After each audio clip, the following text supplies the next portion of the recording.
Gérard Rabinovitch, vous êtes philosophe et sociologue, chercheur au CNRS, chercheur associé au Centre de recherche psychanalyse, médecine et société de l'Université Paris 7. En 2011, vous avez mis en place l'Institut Emmanuel Levinas, dont vous êtes actuellement directeur. Vous êtes également le membre du comité scientifique de l'Institut du discours et je voulais vous poser une seule question. Pourquoi, selon vous, aujourd'hui, l'Institut du discours est une nécessité? C'est à vous. Les maîtres anciens, ceux d'Athènes et de Jérusalem, pour notre région civilisationnelle, qui demeuraient moins loin de l'existence humaine que beaucoup de nos tenanciers de savoir mainstream contemporains, s'alignaient sur un savoir premier, une observation séminale, une anthropologie sans détour. L'homme est un zoon phonanta, un animal parlant, comme le consigna la pensée grecque via Aristote. L'homme est un Chai Medaber, un vivant parlant, comme l'inscrivit la tradition hébraïque depuis Jérusalem. Bien plus spécifiquement que d'être animal social, c'est par le langage qu'il se distingue du reste du vivant. Ce n'est pas que ses maîtres ignoraient ou négligeaient le fait que l'homme ne vit pas hors société. L'œuvre de Platon, celle d'Aristote, les 10 paroles du Sinaï témoignent de cette non-négligence. Mais à Athènes, comme à Jérusalem, les sages de ces temps ne mettaient pas la condition sociale de l'existence humaine comme sa caractéristique spécifique. C'était d'observation un trait partagé avec bien d'autres espèces animales. L'essayiste George Steiner remit un jour, au jour et à jour, d'une formule frappante, cette consignation primordiale. C'était dans Extraterritorialité.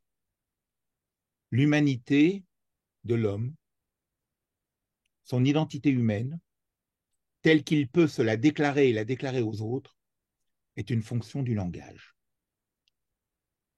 Les maîtres athéniens et jérusalémites nous avaient, en missive lancée à travers le temps, également alertés.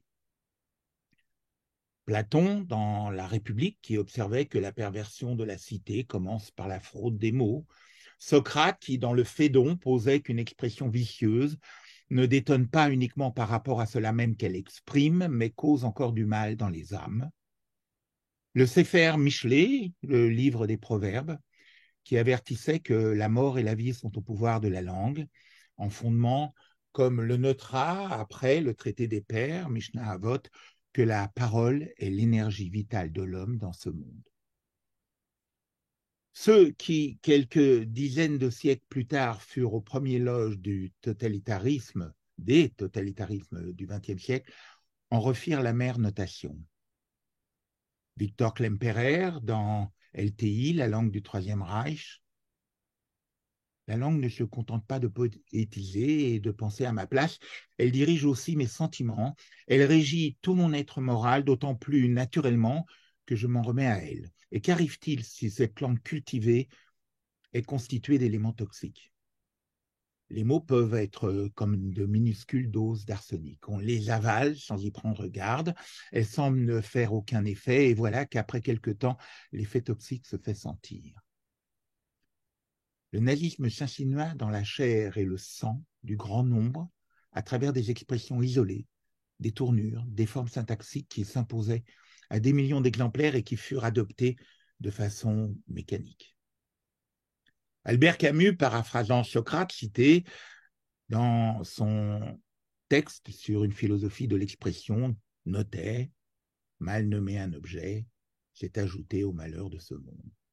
George Orwell, alertant sur le socialisme réel dans 1984, notait que le but de ce qu'il avait appelé, inventé du novlangue, était non seulement de fournir un mode d'expression aux idées générales et aux habitudes mentales des dévots de l'angsoc, l'anglais socialiste, mais de rendre impossible tout autre mode de pensée. Il était entendu que lorsque le novlangue serait une fois pour toutes adopté et que l'ancilangue, la langue ancienne, serait oubliée, une idée hérétique, c'est-à-dire une idée s'écartant des principes de l'angsoc, serait littéralement impensable, du moins dans la mesure où la pensée dépend des mots.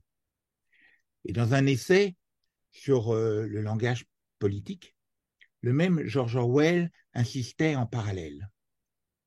Il faudrait reconnaître que le chaos politique contemporain est lié à la décadence du langage et qu'on pourrait commencer à y remédier en s'y attaquant du côté des mots.